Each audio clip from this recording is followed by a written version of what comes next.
Aunty aunty aunty aunty ಏನು ಮಾಡ್ತಿದ್ದೀರಾ? ಬಿಡಿ, ನಾನು ಮಾಡ್ತೀನಿ. ಕೆಲ್ಸಕ್ಕೆ ಅಂತ ಬಂದ ಮೇಲೆ ಯಾವ ಕೆಲಸ ಆದ್ರೇನಪ್ಪ, ಮಾಡ್ತೀನಿ ಬಿಡು, ಪರವಾಗಿಲ್ಲ.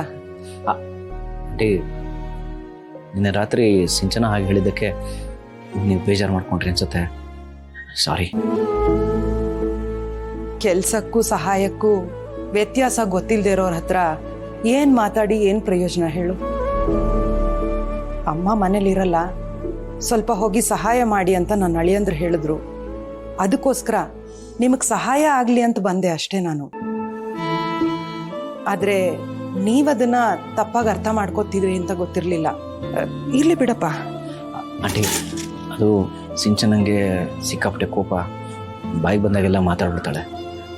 ಅದು ಅಲ್ಲದೆ ನೀವು ಕೆಲ್ಸಕ್ಕೆ ಬರೋದಕ್ಕೆ ದುಡ್ಡು ಕೊಡ್ತಿದ್ದಾಳಲ್ಲ, ಅದು ಒಂದು ಸೇರಿಕೊಂಡು ಏನೇನು ಹೇಳ್ಬಿಡ್ತಾಳೆ. ಸಾರಿ. ಏನಪ್ಪ, ಏನ್ ಹೇಳ್ತಿದ್ಯಾ ನೀನು? ನಾನ್ ಕೆಲ್ಸ ಮಾಡೋದಕ್ಕೆ ನೀವು ದುಡ್ಡು ಕೊಡ್ತಾ ಇದ್ದೀರಾ? ಇಲ್ವಾ? ಹೌದು ಆಂಟಿ, ಸಾರಿ. ಅಲ್ಲ, ಅದೆಲ್ಲ ಮಾತಾಡ್ಕೊಂಡೇ ನಿಮ್ಮನ್ನ ಇಲ್ಲಿ ಕೆಲ್ಸಕ್ಕೆ ಕಳಿಸ್ತೀನಿ ಅಂತ ಸಂತು ನಿಮಗೆ ಗೊತ್ತಿಲ್ವಾ? ಈ ವಿಷಯ ಖಂಡಿತ ನನಗೆ ಗೊತ್ತಿಲ್ಲ ಅಪ್ಪ. ಅದು ಅಮ್ಮ ಮನೇಲಿ ಇಲ್ವಲ್ಲ, ಸಹಾಯ ಆಗ್ಲಿ ಹೋಗಿ ಬನ್ನಿ ಅಂತ ಕಳ್ಸಿದ್ರು ಅಷ್ಟೇನೆ.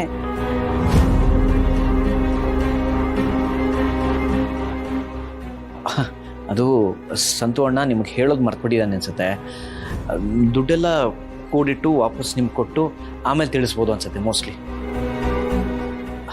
ಆಂಟಿ, ನೀವೇನು ಯೋಚನೆ ಮಾಡ್ಬಿಡಿ, ನಿಮಗೆ ಬೇರೆ ಕಡೆ ಸಿಗೋದಕ್ಕಿಂತ ಜಾಸ್ತಿನೇ ಕೊಡಿಸ್ತೀನಿ. ಹಾಂ, ಬೇಡಪ್ಪ,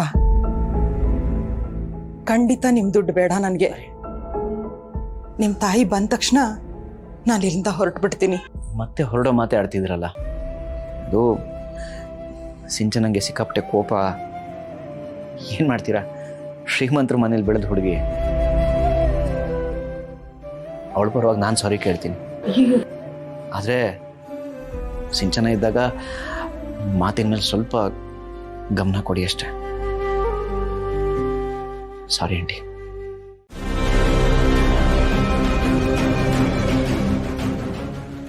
ನೀವು ಇನ್ನು ನಾವೇ ಅದೇ ನಿನ್ನ ಗಂಡ ನಮ್ಮಮ್ಮ ಮತ್ತೆ ನನ್ನ ಅಣ್ಣನ ಆಕ್ಸಿಡೆಂಟ್ ಮಾಡಿಸಿ ಸಾಯಿಸಿದ್ನಲ್ಲ, ಅವ್ರ ತಂಗಿ ನಾನು. ಏನ್ ಹಾಗೆ ನೋಡ್ತಾ ಇದ್ಯಾ? ನೆನ್ಪಿದ್ಯೋ ಇಲ್ವೋ? ನಿನಗೆ ಯಾಕೆ ನೆನ್ಪಿರುತ್ತೆ? ನೀನ್ ನಮ್ಮನ್ ಮರಿಬೋದು, ಆದ್ರೆ ನಾವು ನಿನ್ನನ್ ಮರೆಯೋದಕ್ಕೆ ಸಾಧ್ಯನೇ ಇಲ್ಲ. ಕೊಲೆಗಾರರು ಫ್ಯಾಮಿಲಿ ನಿಮ್ದು. ಅಕ್ಕ, ನೀವು ತಪ್ಪಾಗಿ ತಿಳ್ಕೊಂಡಿದ್ದೀರಾ. ವೆಂಕಿ ಆಕ್ಸಿಡೆಂಟ್ ಮಾಡಿರೋಕ್ಕೆ ಸಾಧ್ಯನೇ ಇಲ್ಲ. ಯಾರು ಬೇಕು ಅಂತ ಈ ಕೇಸ್ನಾಗೆ ವೆಂಕಿನ ಸಿಗಾಕ್ಸವ್ರೆ ಅಷ್ಟೇ. ವೆಂಕಿ ತಪ್ಪು ಮಾಡಿಲ್ಲ. ಅವ್ರೇನ್ರಿ ಹೇಳೋದು? ನಾವಲ್ಲ ಕಣ್ಣಿಗೆ ಬಟ್ಟೆ ಕಟ್ಕೊಂಡಿದೀವ? ಎಲ್ಲ ಕಣ್ಮುಂದೆನೆ ನಡೀತಾ ಇದೆ. ತಪ್ಪು ಮಾಡಿರೋ ನಿನ್ನ ಗಂಡ ಜೈಲಲ್ಲಿ ಕಂಬೆಣಿಸ್ತಾ ಇದ್ದಾನೆ.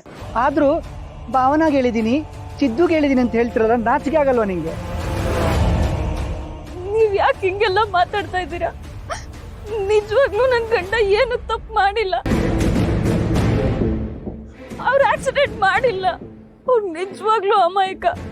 ನಿಮ್ ಕೈ ಮುಗಿತೀನಿ, ವೆಂಕಿ ಮೇಲೆ ಈ ತರ ಅಪದ್ನೆಲ್ಲ ಒರೆಸ್ಬೇಡಿ.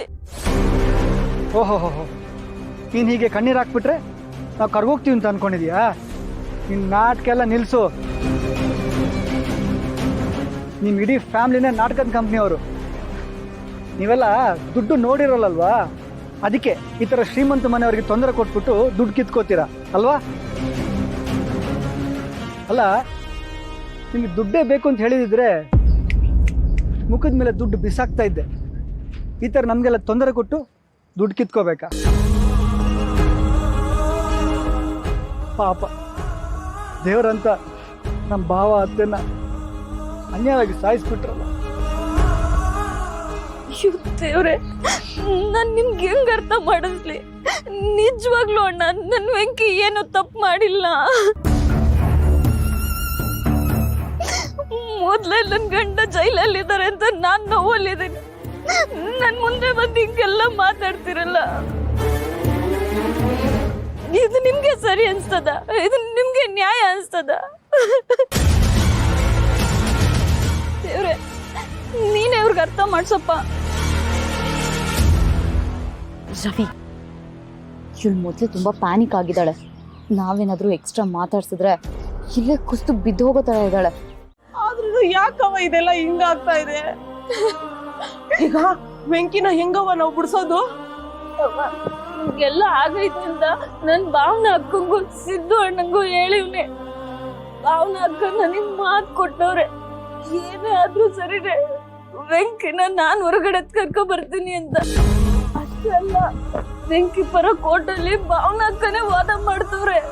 ಅಪ್ಪ ದೇವ್ರೆ, ನನ್ನ ಮಗಳ ಜೀವನ ಸರಿ ಹೋಗೋಗ್ ಮಾಡಪ್ಪ. ಆದಷ್ಟು ಬೇಗ ನಮ್ ವೆಂಕಿ ಜೈಲಿಂದ ಬಿಡುಗಡೆ ಆಗಿ ವಾಪಸ್ ಬರಂಗ್ ಮಾಡಪ್ಪ ದೇವ್ರೆ.